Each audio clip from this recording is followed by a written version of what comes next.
এই পৃথিবীতে যত মানুষ আছে এরা সবাই একা একা একজন একজন করে আল্লাহর কাছে হিসাব দিবে, একসাথে 10 জনের হিসাব দিবে না।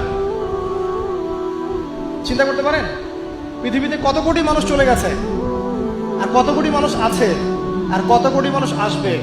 সবার হিসেব হবে একা একা একজন একজন করে, এবং তাদের মাঝখানে কোনো দোভাষীও থাকবে না। ভাষা বুঝি না এমনও না, তারা ভাষা বুঝবে। এই জন্য আমরা বলি যে মানুষের মৌতের সাথে সাথেই ভাষা কি হয়ে যাবে, আরবি। এই জন্য জীবন থাকতে আরবিটা শেখেন।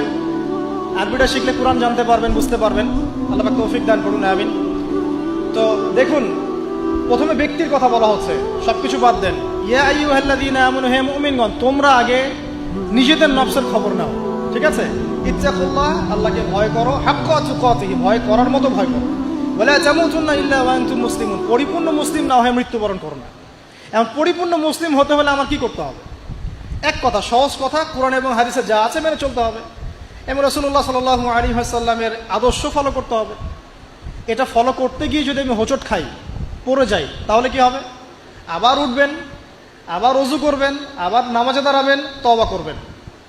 জীবনের একটা পর্যায় পর্যন্ত মনে করেন আপনি হেদায়েতের পথে ছিলেন না, কি করবেন? আজই তওবা করে ফিরে আসবেন। আল্লাহকে বলবেন, আল্লাহ, যা নামাজ কাজা করেছি, যা রোজা কাজা করেছি, আল্লাহ মাফ